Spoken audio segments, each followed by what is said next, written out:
Mic check 1 2, it's the Boba Joe crew. Mark Lennon, Johnny Sorensen coming straight to you. Talking classic eras, yeah we setting the scene. Films, games, tunes, toys, you know what I mean? From the old school vibe, feeling so divine. Boba Joe show, drop the beat so low. Heavy bass lines make your speakers blow. Kicking it classic, from heads to the toe. Yeah baby, yeah, watch the Boba Joe show.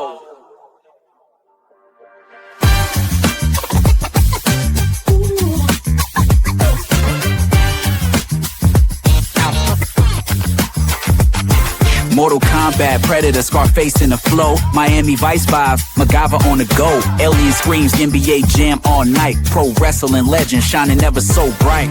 Macho Man Randy Ric Flair.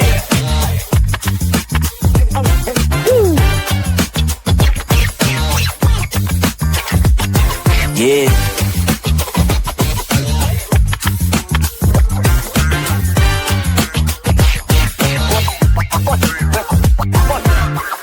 Show, drop the beat so low. Heavy bass lines make your speakers blow. Kicking it classic from head to toe. Yeah baby, yeah, watch the Boba Joe show.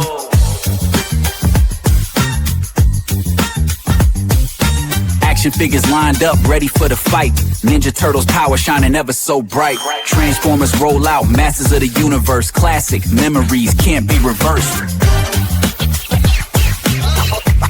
Yeah, baby. Boba Joe, that's the flow. Boba Joe, Boba Joe.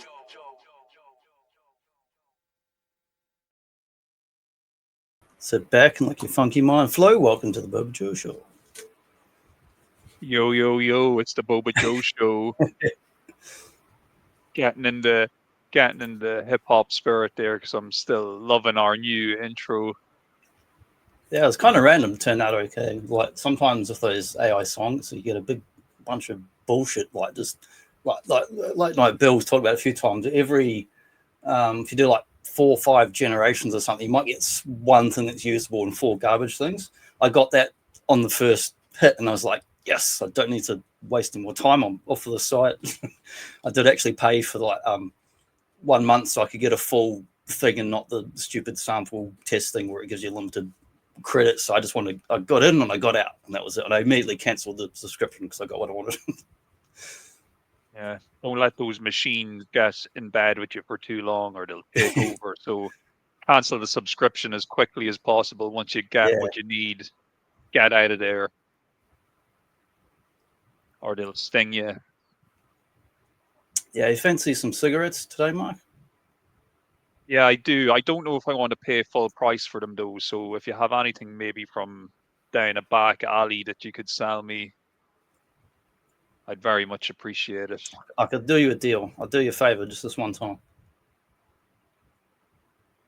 Beverly Hills Cop, one of my all-time favorites, a childhood favorite, I would say. Yeah, me too. It was on TV a lot when I was growing up. Yeah.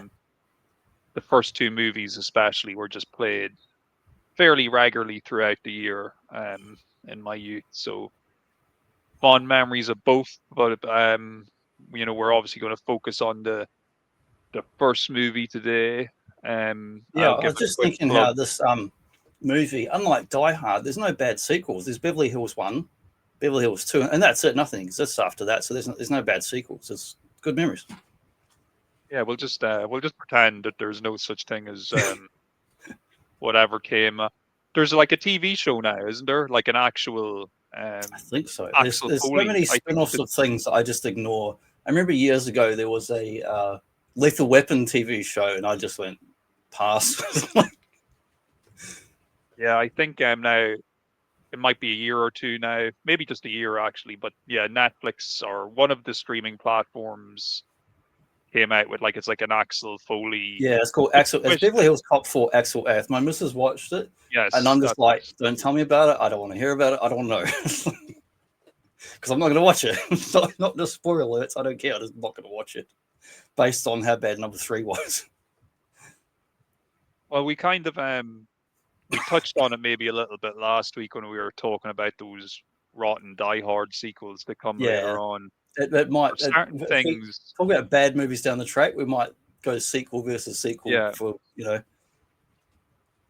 like for Beverly Hills Cop, look, we're going to chat about it today, but this is a movie that's very much of its time, and when you have something like that, it can be hard to take it out of the Yeah. past and just plonk it into the present and expect it to work.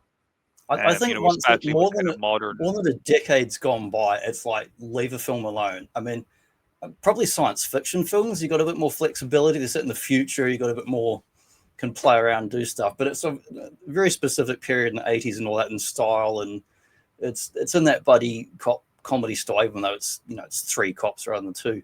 But certain films, like 5 years, 10 years gone by, it's like, leave it alone. Do something new. It's just waste of time.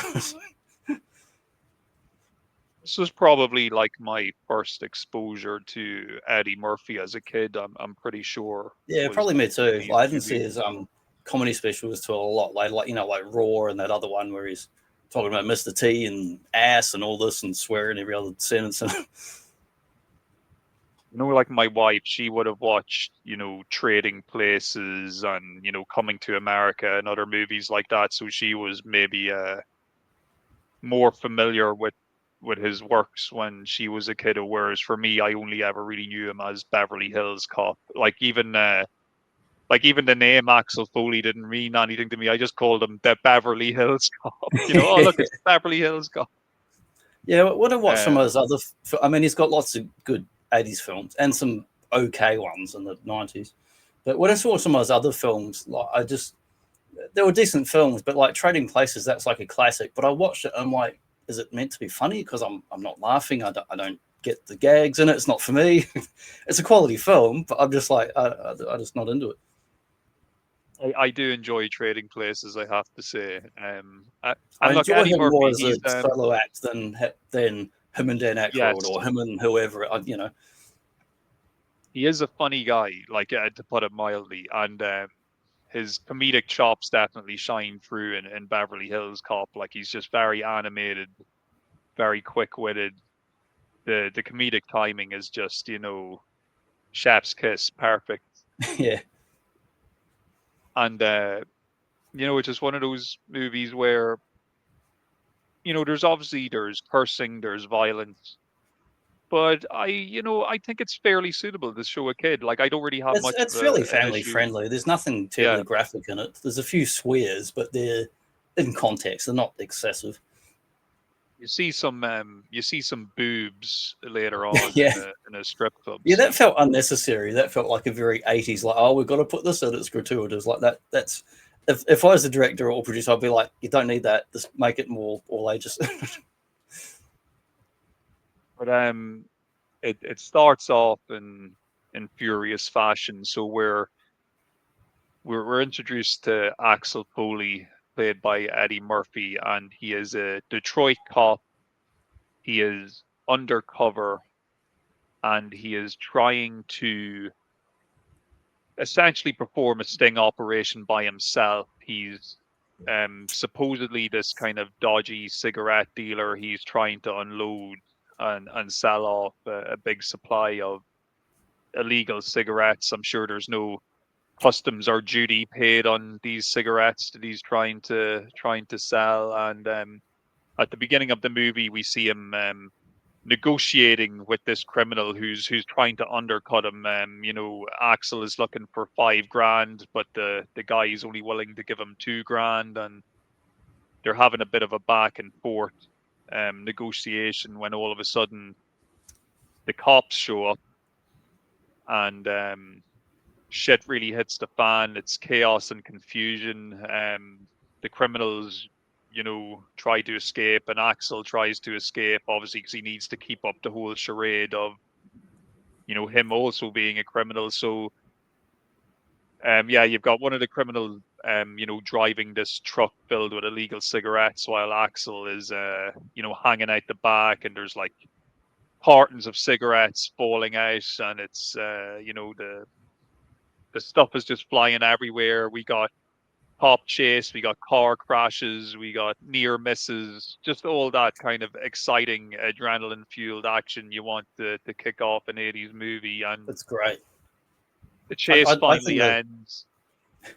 the cops, you know, they surround Axel, and then they're like, "Oh shit, it's actually Axel, or undercover cop, and not an actual criminal." And that's our kind of main intro to the character.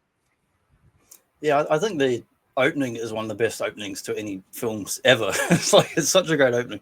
And before we get to the you know, the cigarettes and the truck chase scene, it has a really cool credit sequence of just like footage of old Detroit, and it's very real, and it's very there's lots of poor neighborhoods, there's lots of black people hanging out in different areas, there's lots of working class people, and you get a real sense of like this is like Detroit, you know, it looks authentic. There's bit of stock footage of some old car factories and machinery, and just showing old like brick walls and decrepit buildings and graffiti, and like this awesome sequence that obviously they've got out and cut together for the credits. We get the wicked like actual you know Foley music, like theme music plays over that sequence.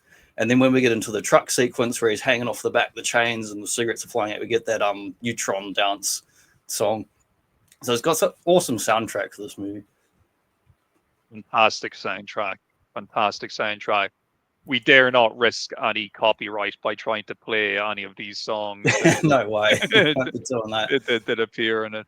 No, it's a great intro to the character as well, because he's very funny. Like when he's doing the whole you know, negotiating for the price of the cigarettes and stuff, he's really funny. He's got that really odd laugh where he kind of sounds a little bit like a donkey when he laughs. He's just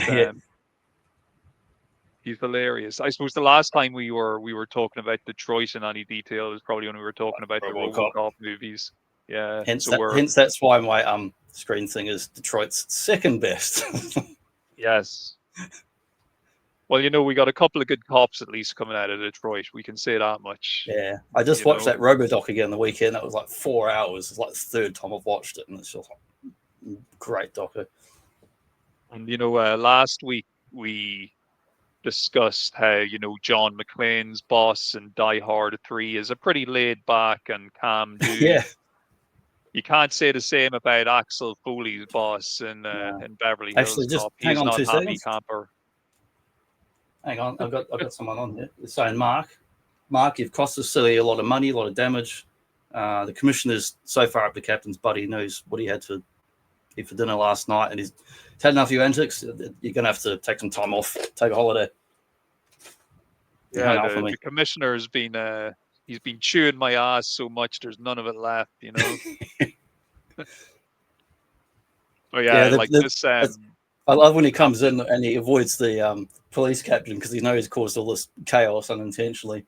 And he's walking through the police station. And again, it feels like Die Hard and RoboCop. We're going through the whole building. We're seeing people half naked and showering, them walking around and just, you know, in between doing stuff.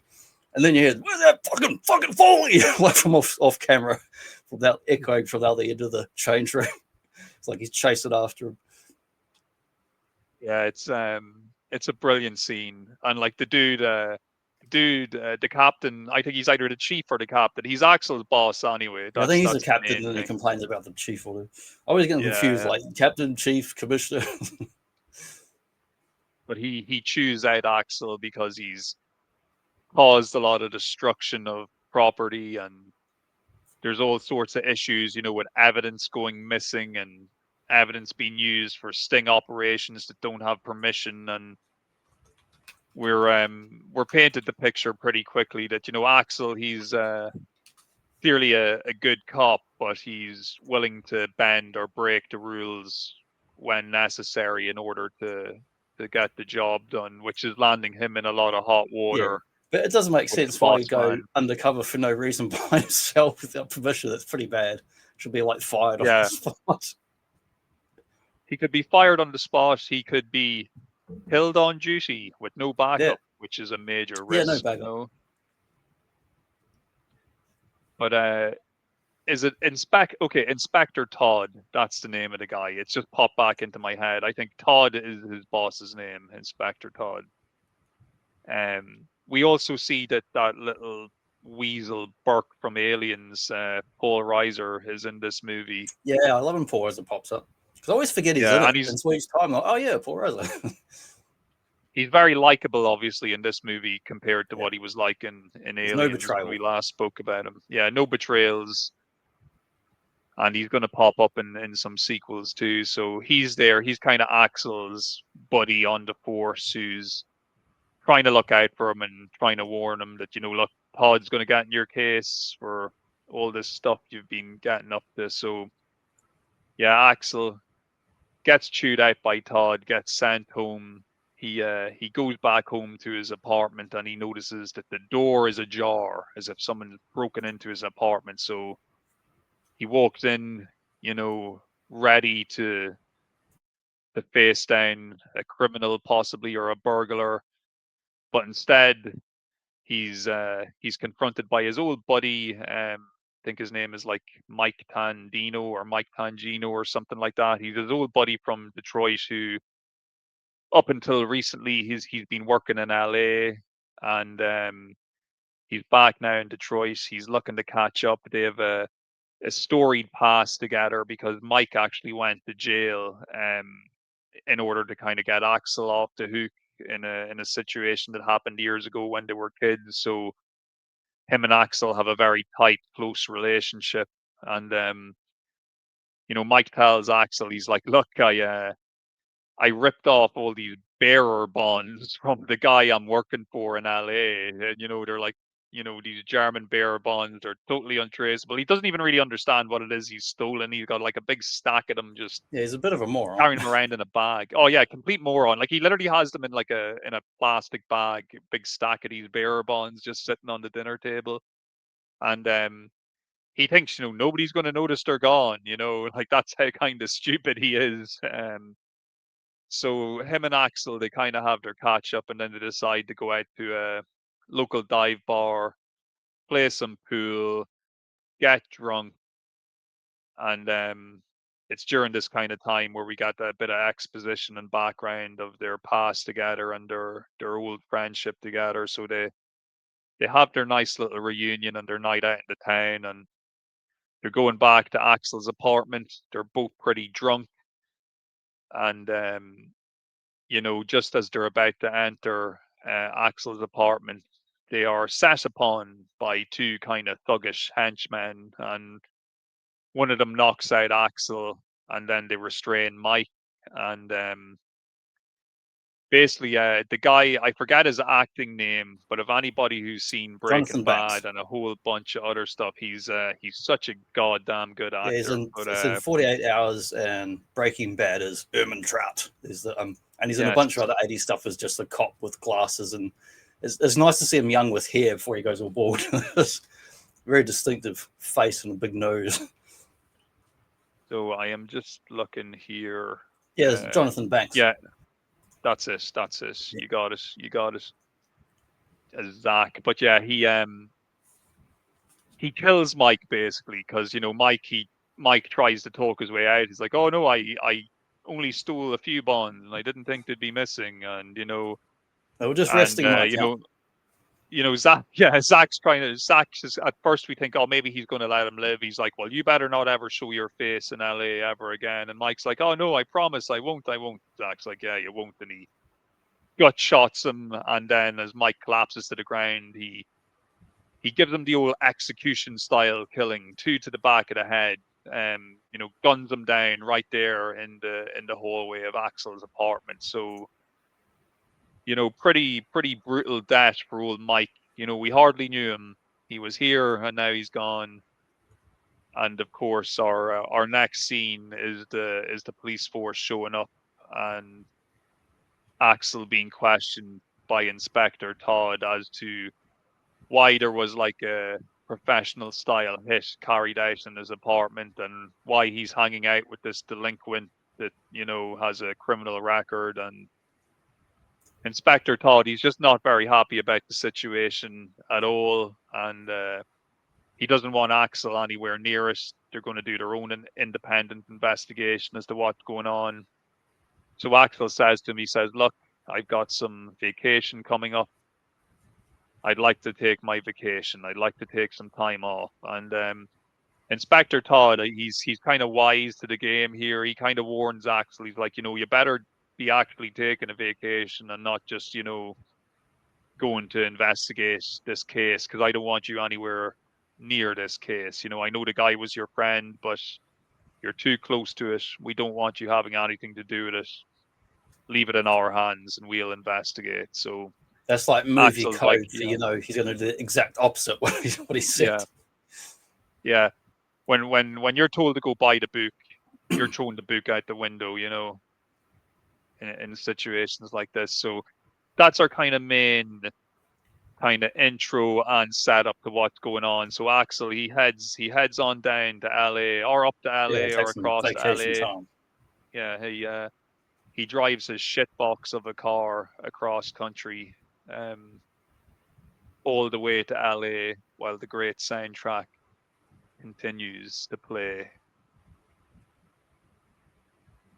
And we got a real contrast in, what we obviously saw in Detroit. It looked very run down, grimy, crime ridden, which I'm sure is totally accurate to how it is in real life. No shade to any Detroit people there, of course. It looked very desolate and, decayed. Whereas when we arrive, wherever, Beverly Hills, everything's very clean, very bright. It's sunny. There's beautiful women walking around. People are driving expensive cars. The houses are massive. Men in fancy Michael Jackson leather suits. Yes, yeah. It's just so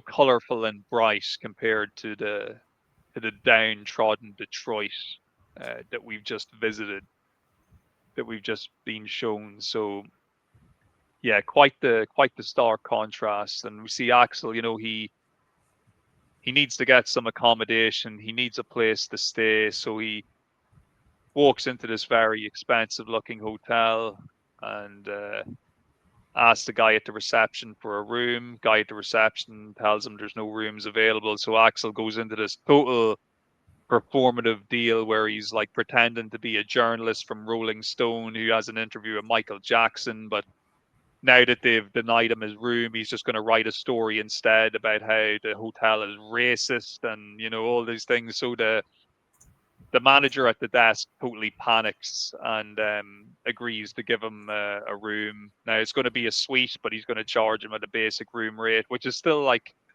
it's like $260 a night or something like that, which is an extortionate price to pay at the time. It's probably like cheap these days. Yeah, it'll be cheap now. It's been a long time since I stayed in a fancy hotel, so I'm not sure what constitutes. Yeah, if you went to like the city of Perth, you'd be paying at least a couple $100 a night, and they're like multi-story buildings, but they're just horrible, modern, ugly things when you go inside them. They're not like nice-looking places like these Hollywood Beverly Hills business.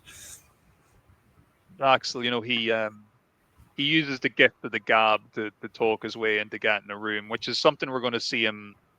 He's going to use that skill a lot throughout the movie, where he's a fast talker, a quick liar. He'll be able to use his mouth to get him out of as much situations as it gets him. Yeah, he's a bit of a grifter. He's got those skills.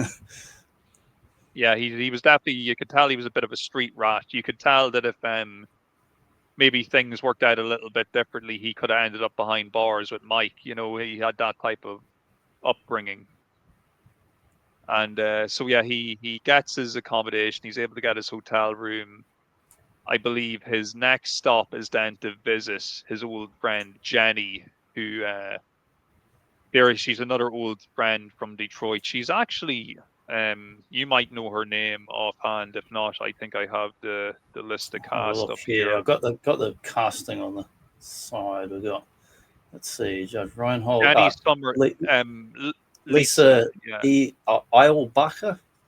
She was in An Officer and a Gentleman. That's right. I'm looking at her filmography here.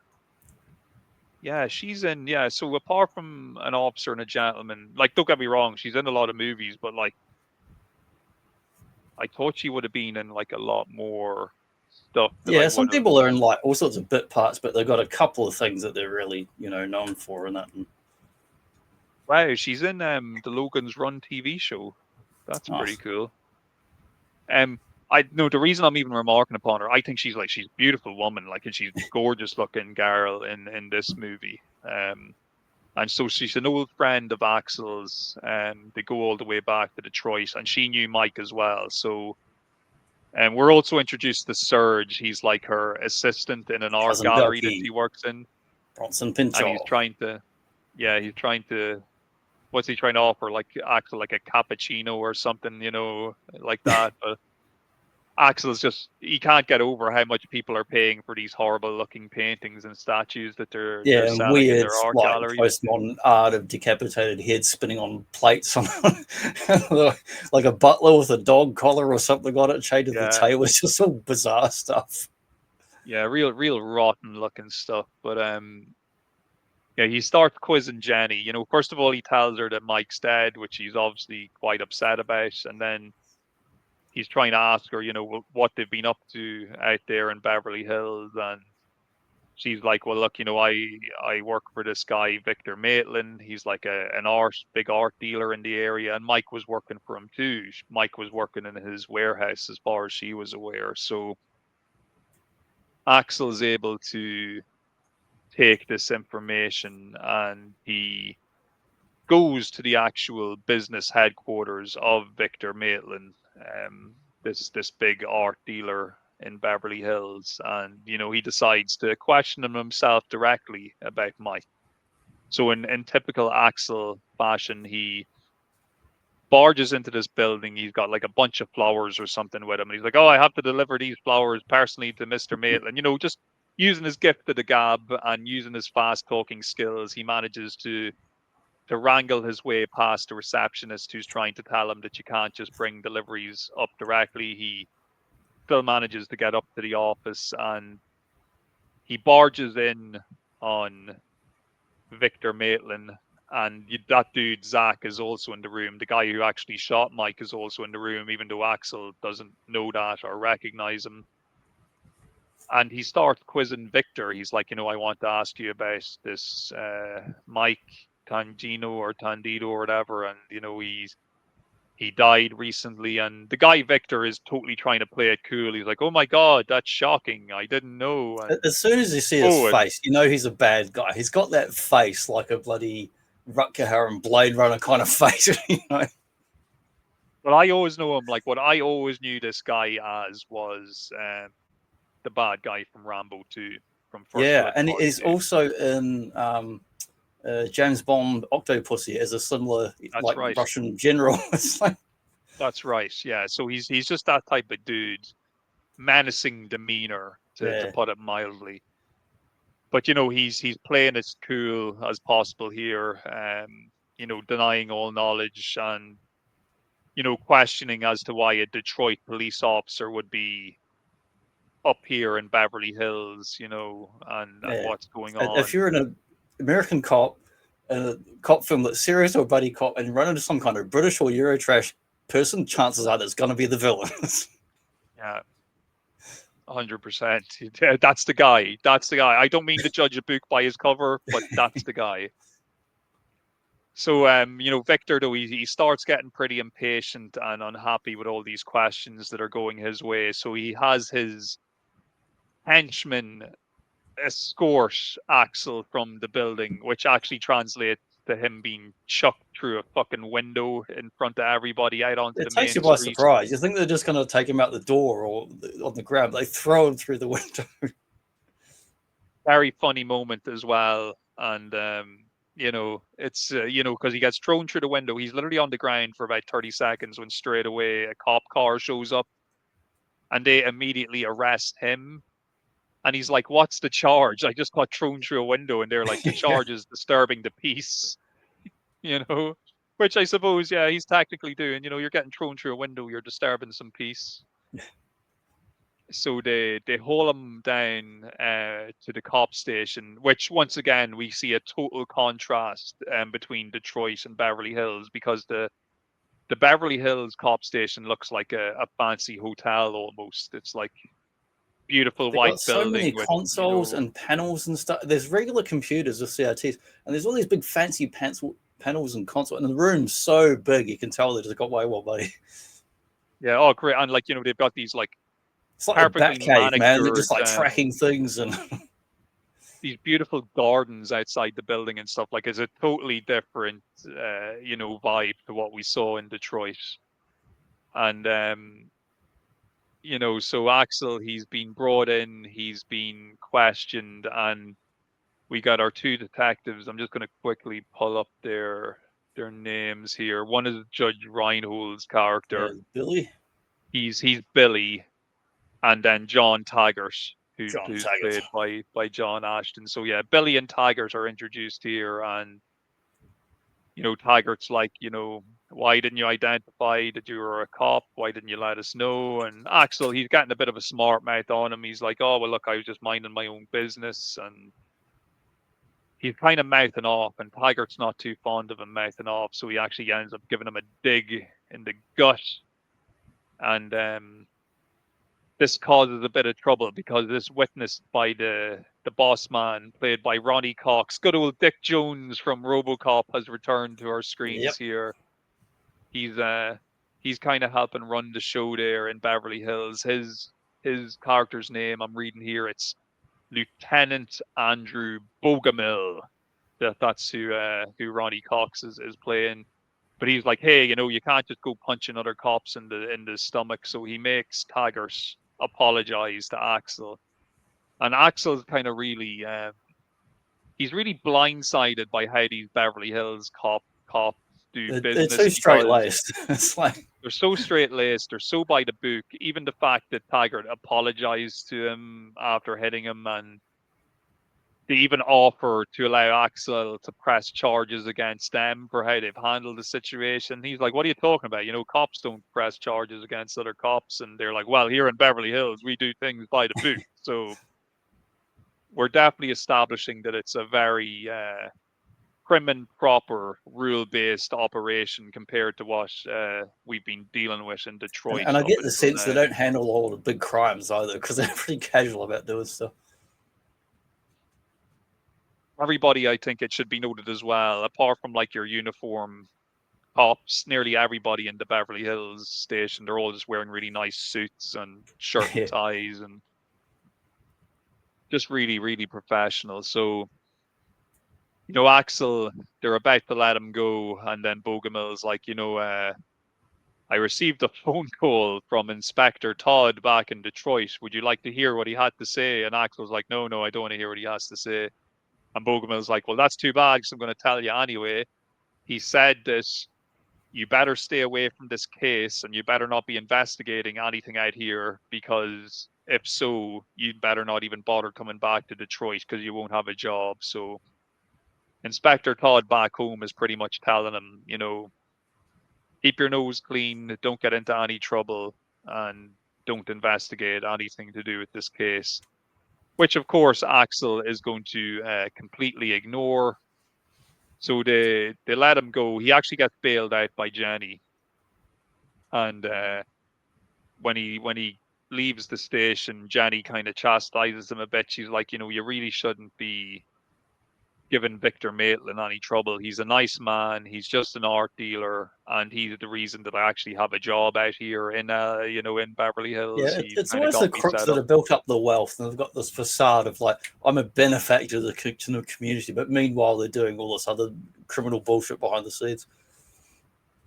Axel, yeah, and Axel knows this. He knows that everything is not as it appears. So he gets dropped back at his hotel, but he also notices that Billy and Taggart have actually followed them. You know, this whole time they've been tailing them, and they're clearly staking out his hotel because they want to keep tabs on his movement. So Axel, you know, he goes down to the lobby, and he's a couple of things going on. First of all, he orders Taggart and Billy room service to be brought out to their car on the street to distract them. And then he himself goes down to like the buffet, and he asks, I believe it's like one of the Wayne brothers or something. Yeah, it's Damon Wayans' his cameo as the banana sales guy. Yeah, he asks him for 2 bananas, which the guy very, very happily gives him on the QT. He's like, don't tell anybody, you just take those bananas. And yeah, he sneaks up and he sticks the banana in the tailpipe while Taggart and Billy are kind of looking at all this room service that's been brought to the car. So Axel, he makes his escape, and as soon as Taggart and Billy notice him, they try to pursue, but the car stalls, because that's what happens when you stick a banana in the tailpipe of a car. It will make it stall. And I don't even know if that's something that's real or can still happen, but all I know is this: for years, I definitely believed it was a thing from watching this Yeah, it movie. seems plausible. Another thing you could do is you could get that that expanding foam in a can. You could do the squirt that. My dad told me that works. Yeah, I'd imagine that would do some pretty shitty damage to the car, all right. So, but yeah, Axel, he manages to elude them, and he goes on his own investigation. He's like a dog with a bone, and he really wants to get to the bottom of what's going on with this Victor Maitland guy. So he goes to one of the warehouses that Victor owns, and he's kind of skulking about. And he notices a few things. Not everything's like made immediately obvious to us, but he does explain later on. Like there's coffee grinds being like left everywhere, and he notes later on that that's usually used to disguise the scent of drugs or other illegal things you could be smuggling, from police dogs and the like. So he's hanging around this warehouse. He's looking around when all of a sudden a security guard happens upon him. So we think he's going to be busted, but once again he uses his fast talking, quick wit to get himself out of the situation. He flashes his badge really quickly, and then he says that he's actually conducting an inspection. He's part of the Customs and Tax Bureau, and he's conducting an inspection on this And if they don't warehouse. cooperate, he's going to get a whole pile of guys to come in and go through the whole warehouse, and it just scares he's going to get a team. He's going to get a team of agents down here if they don't cooperate. It's one of the best scenes for just as fast wit and smart talking, and these guys just totally buy into it. They're so naive. They really are. And he asked for like a cigarette from the security guard, and then he throws it in his face when he's talking to a superior. He's like, "This guy gave me a cigarette. This place is a joke," or matches or whatever. Yeah, no, he really, he puts them all on edge, because at one point one of the guys is like, "Don't you need a warrant to do this?" And he's like, "You're asking a lot of questions. Or do you have something to hide?" And the guy just like backs off like straight away. So yeah, he causes this bit of a calamity there, but he seems to find some more evidence that points to Victor Maitland now possibly being a narcotics smuggler. So he's not just this cool, calm, collected art dealer. He actually might be a bit of a major drug dealer as well, and he's also moving all sorts of stuff, like those bearer bonds and just anything really that, he shouldn't be doing. He seems to have a hand in, and so a lot of his stuff has been moved through this warehouse. So Axel, he goes to leave. He's intercepted. I can't actually remember now. He's either intercepted or he meets up again with Taggart and Billy, and they're pretty pissed off because of the whole banana in the tailpipe thing, and they said that They end up going to that like strip club. Find them. That's right. Yeah, because Axel actually feels bad because he finds out that they were docked 2 days' pay for losing him. So he's like, "Look, I know this really nice place. It's quiet. It's conservative. It's a really nice place. We can have a quiet chat." Really banging soundtrack when you go in there. Yeah. So he ends up bringing them to the strip club, and we get to see titties, we get to see boobies. And it's funny, Axel, he's just a funny guy, because Billy, he's just sitting there with this big like puppy dog look in his face, just looking at all these tits and asses walking around, and Axel's like, Billy, it's okay if your dick gets hard, that's what this place is all about. It's supposed to happen. And Taggart just looks pissed off the whole time. He's just drinking a lemonade and just looks really uncomfortable. And by happenstance, he looks like the kind of character that would have been paired up with like Callahan in the 70s, and he's pissed off with every partner he's had and just sick of everything. Oh yeah, totally giving off, God, I'm only 4 years to retirement. He's definitely giving off those type of vibes. But while they're in the strip club, a couple of armed robbers actually try to rip off the place, but They're Axel is pretty quick to kind of conspicuous with spot these them. giant trench coats, like look like Michael Bean and Terminator. Yeah, they really don't look like they've come there to have a good time. Yeah. Put it that way. They definitely stick out like a sore thumb. But Axel, he's quick Yeah, to you only wear those identify them. jackets if you're hiding a shotgun or a machete. Like that's from actual like cop footage and incidents and shits. They make quick work of them though. Their heist does not go as planned.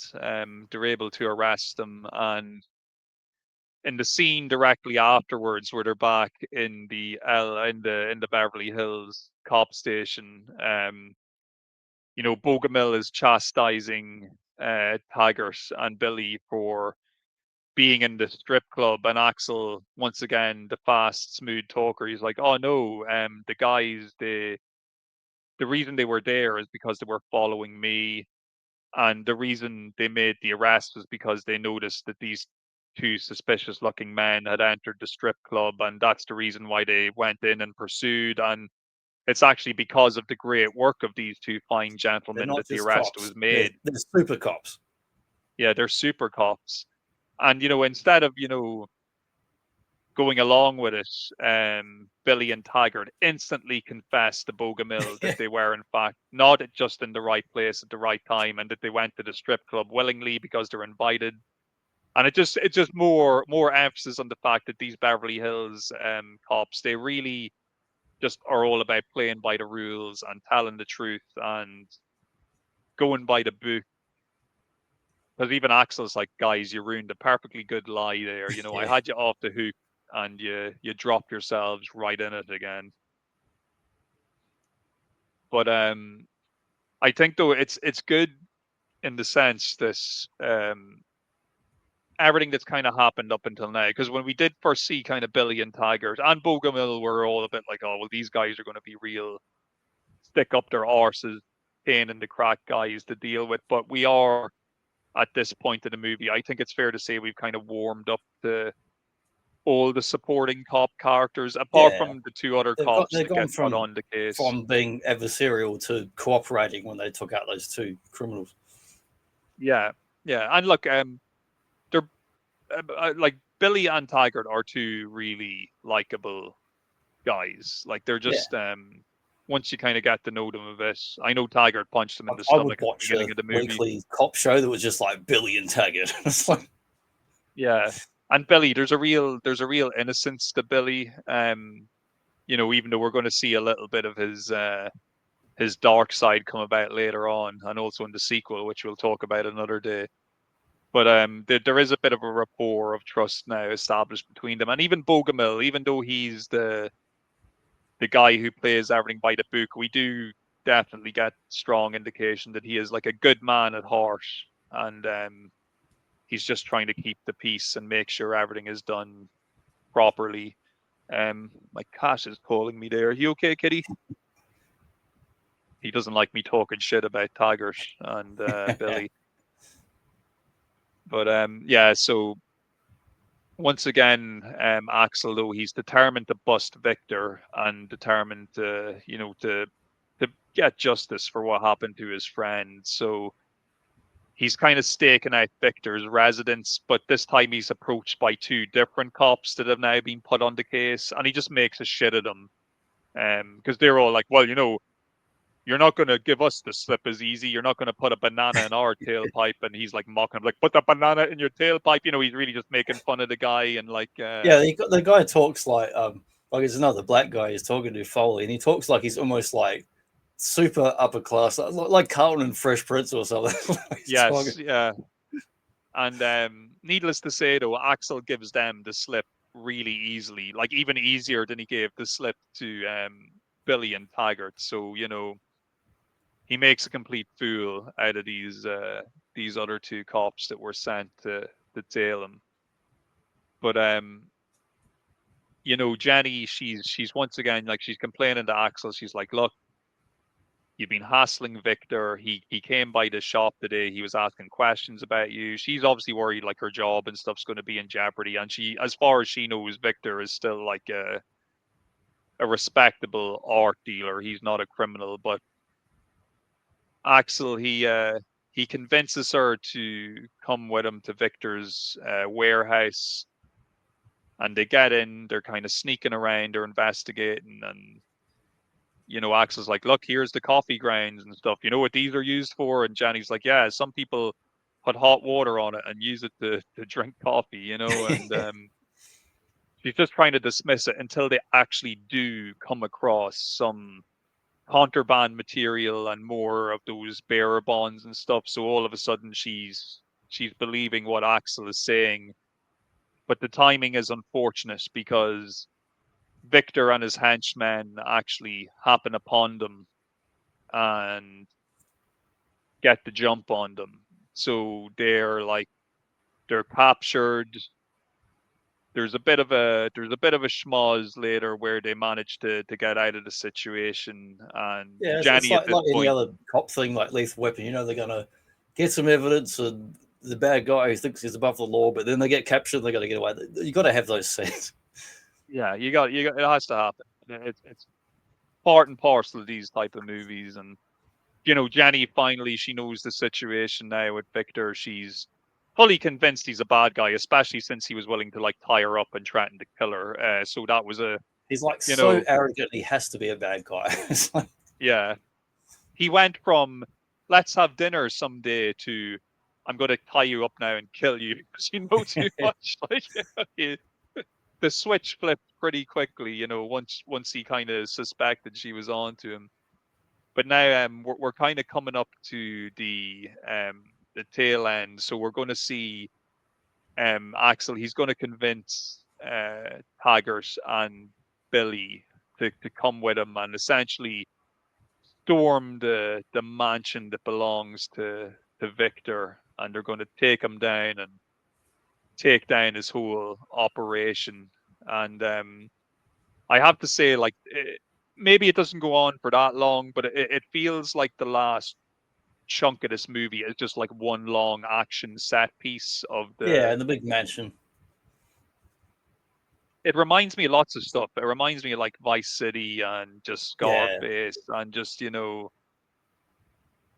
they're scaling these big white walls corners and bits of marble and stuff exploding, and this palatial beautiful kind of estate house that Victor lives in, and it gets smashed up to shit because this is where we also get to see this Billy might not be as innocent as we originally thought because he's got a whole car full of shotguns and stuff that he's going to use on the job here.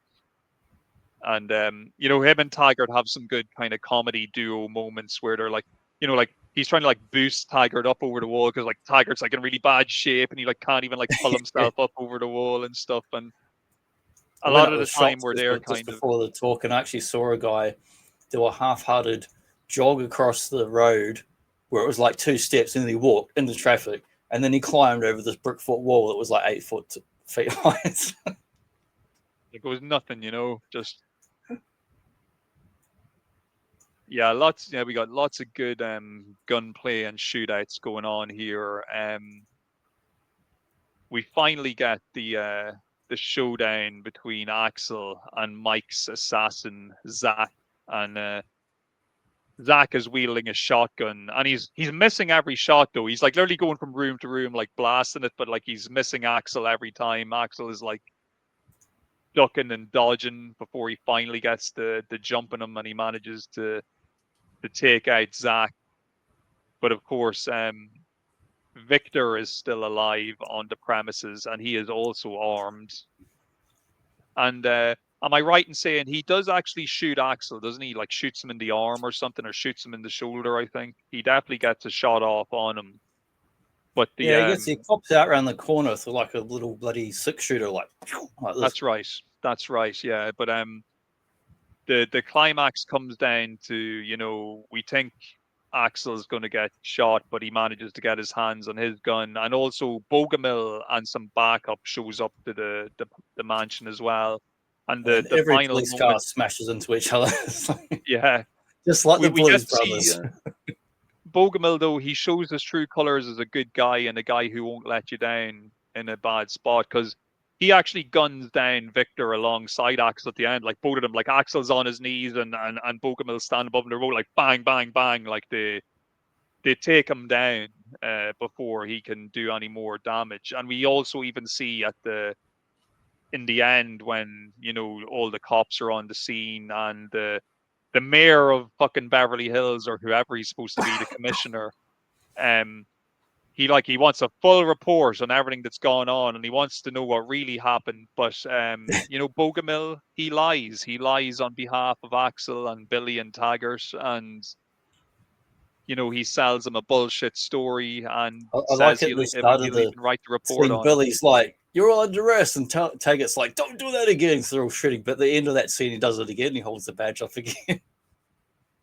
Yeah, because he says something like, "Billy, if you ever do that again, I'll shoot you myself," or something like So that. good. It is so good. And like, I just love that there's a real camaraderie at the end between Axel, you know, Taggart, Billy, Bogomil, because we're going to see them. They're all going to be together again in the sequel, which I really love, and I do think we should I do love an the episode. sequel. I think it's as good as the first film. Yeah, same here.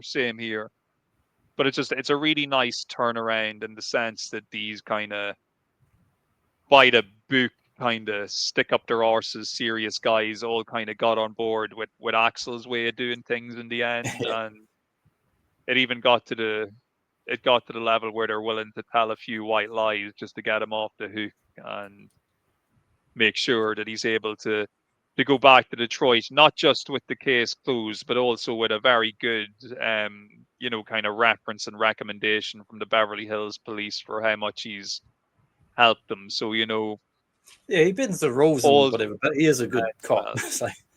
He is a good cop. And look, you know, whether it's Axel Foley, whether it's John McClane or Harry Callahan, I think we've established now on the Boba Joe show, we have a lot of respect for cops who are willing to get the job done, even if it means bending the rules from time to time.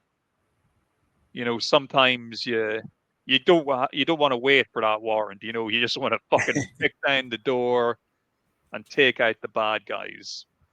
When I was watching that RoboDoc documentary on the weekend, the scene towards the end of the big drug factory where they're like, "You're under arrest," but he what's his name, the Clarence Boddicker, they throw him through the window.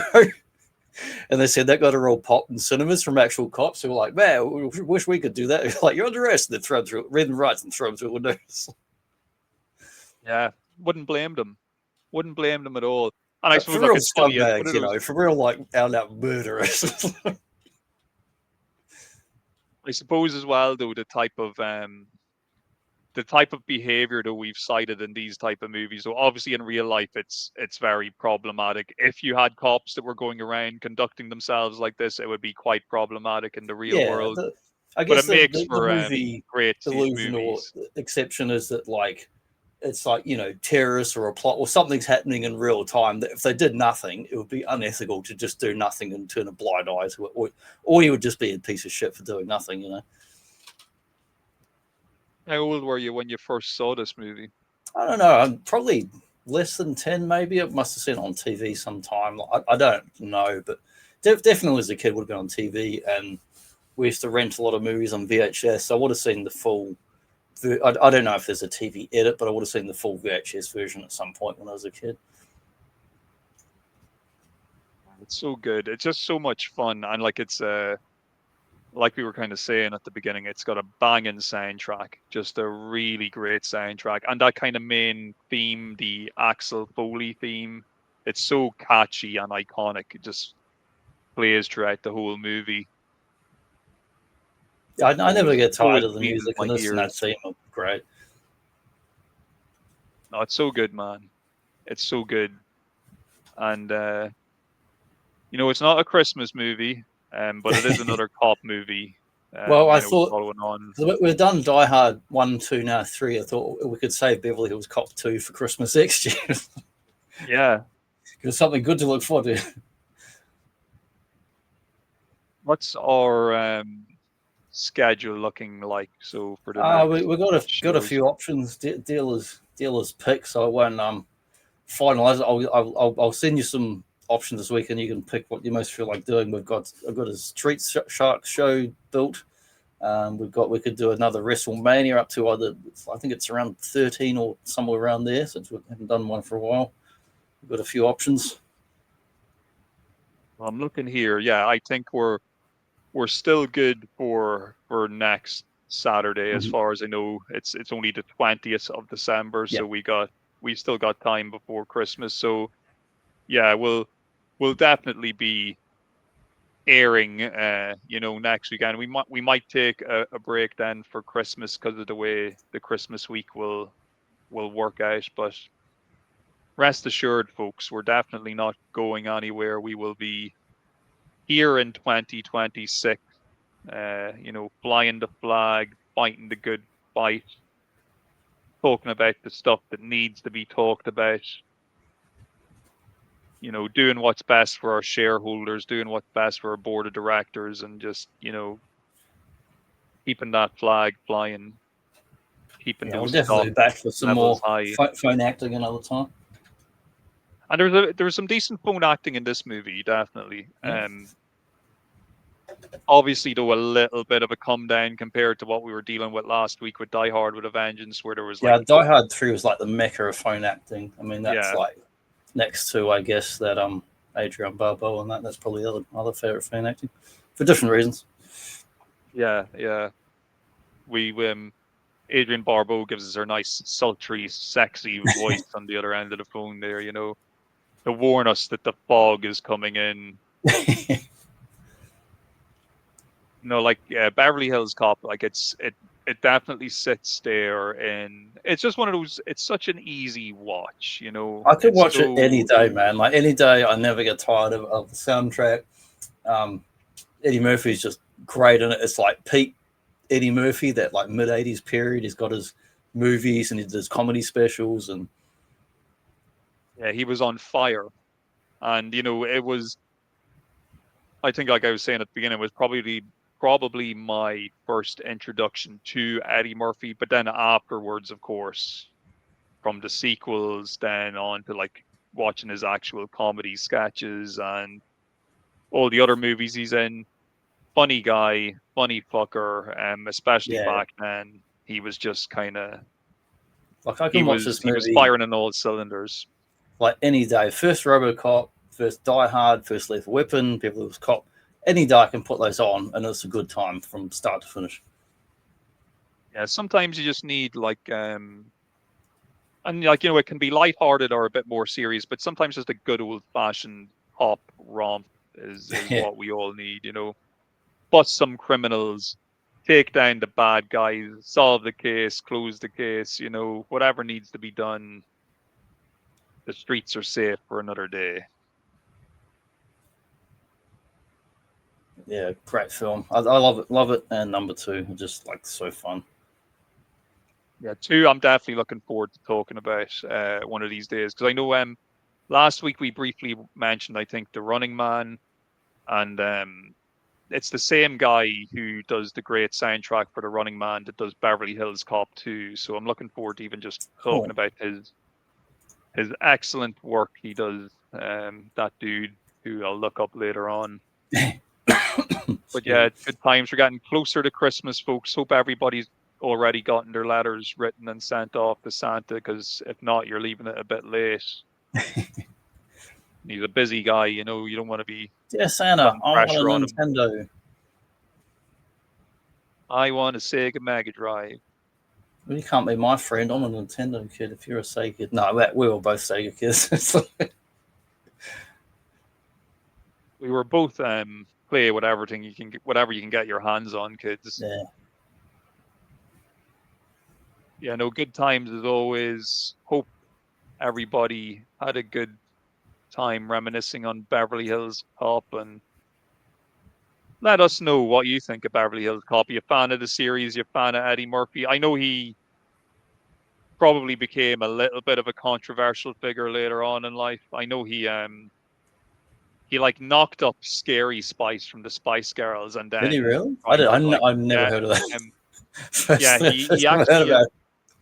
He actually has a child with Scary Spice from the Spice Wow. Girls, I believe. Not There may be a bit of estrangement there, but yeah, he had a bit of controversial life, but on screen he was always fun, always funny. So we can appreciate him for that, and we can appreciate all the good folks who watched and listened to us today, and keep coming back each week to listen to us chat and natter on about such things.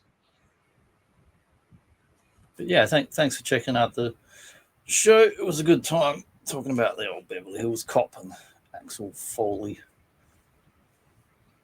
And we'll see you next week for possibly, maybe Street Sharks. We'll have a chat about it and see how we. Yeah, Sharks or WrestleMania. You can take a pick. Both good options. We will be here, and we'll be able to see yous off before Christmas and make sure yous are all. We'll be doing both. all Doesn't being matter good what. We'll do boys. both. Yeah, Eventually. one way or the other, we're coming back. Don't worry. Okay, catch you guys next time. Take care, folks.